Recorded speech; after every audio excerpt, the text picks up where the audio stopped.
बाबा नंद की धन ही यशोदा मैया रे। धन बाबा नंद धन यशोदा मैया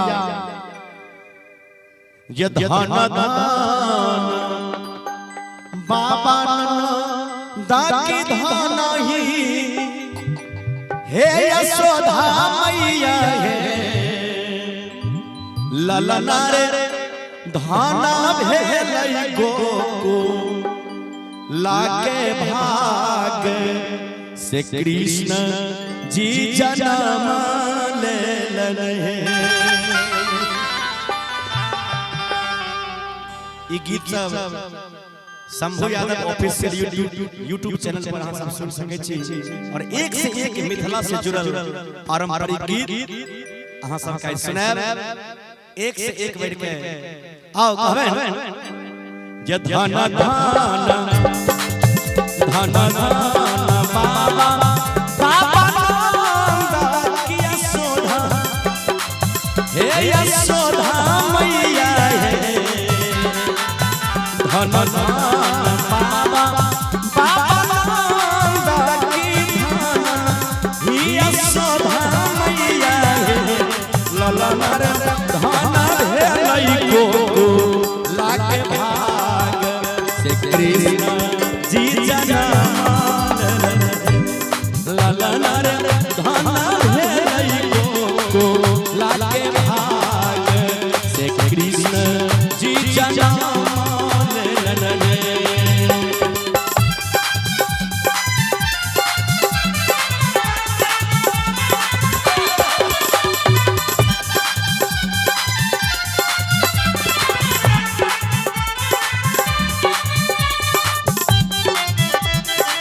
अजय भैया एक बार ताली बजाइए ना। बोलो कृष्ण कन्हैया लाल की।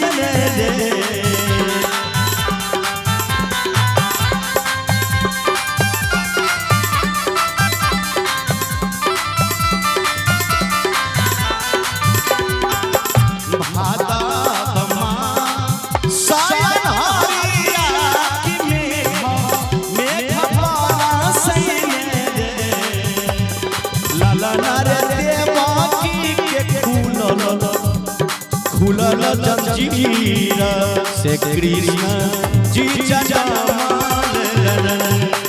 ललना रे देवकी के खुलल जंजीर से कृष्ण जी जन्म रे।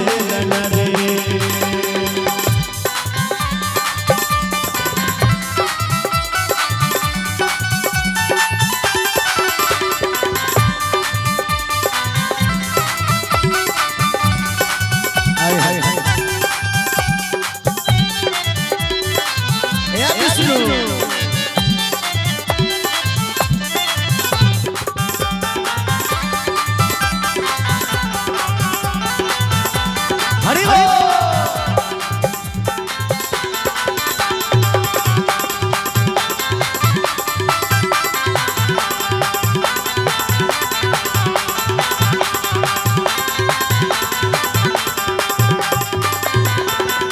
गोकुला में बाजै छै बधाइया की नंद के दुआरिया की नंद के दुआरिया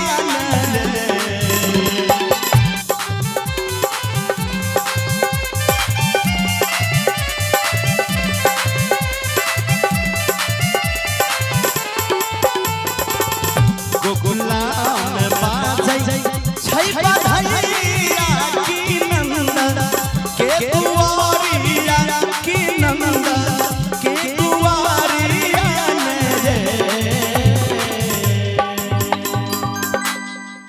गोकुला में बाजे छै बधाइया की नंदा के दुआरिया की नंदा के दुआरिया नरे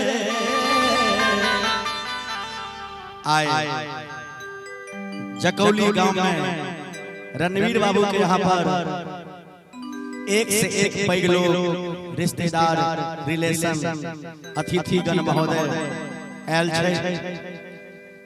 बहुत सुंदर सुंदर मुंह कान वाला कलाकार सब से हो आयल छै। बड़ा सुंदर हमर भाई हरिया जी साउंड लेके आयल छथिन।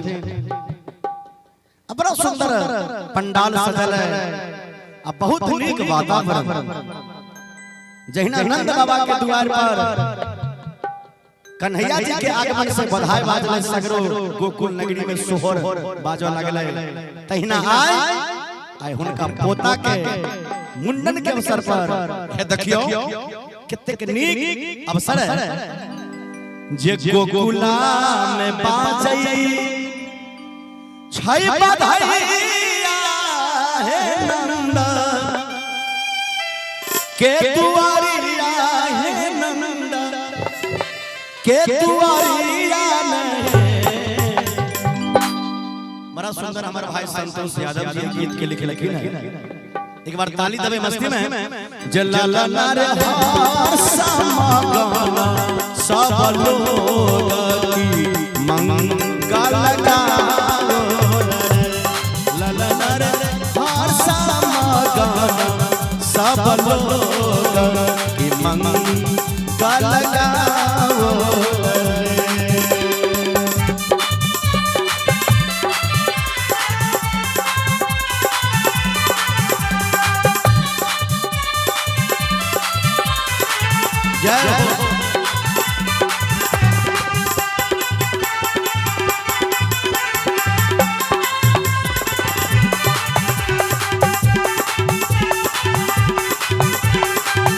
गौआ के बाबा रणवीर जी ध्यान देवे।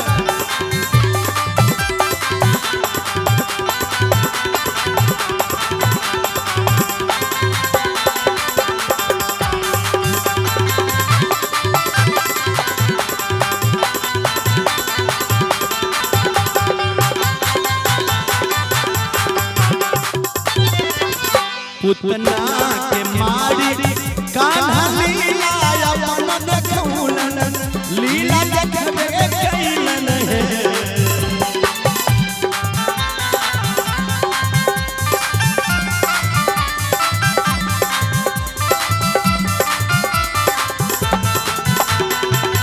पुतना के मारी कान्हा लीला अपन देखौलन लीला अपन देखौलन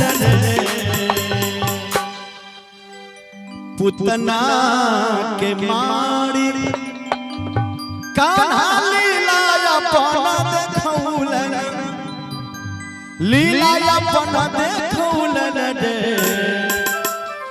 ललना रे कांसा के पठी के लई चिंता आप कोना जियो ललना रे कांसा के पठी के लई चिंता आप कोना बाचबने।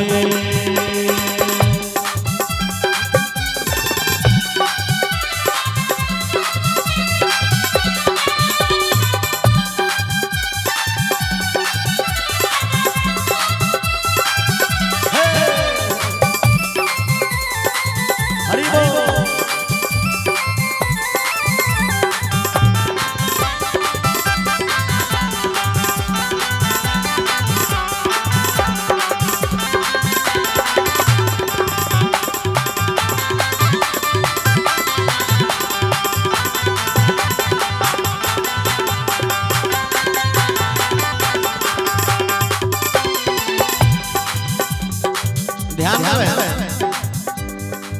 सोहर लिखल संतोष की शंभु सुनावल रे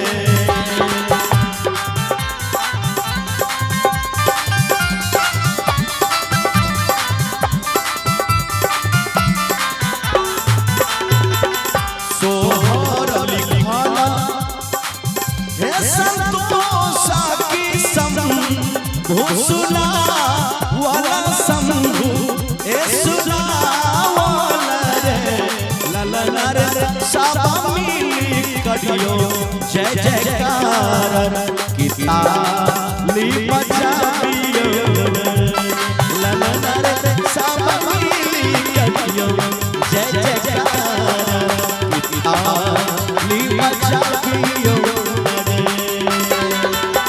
धन धन धन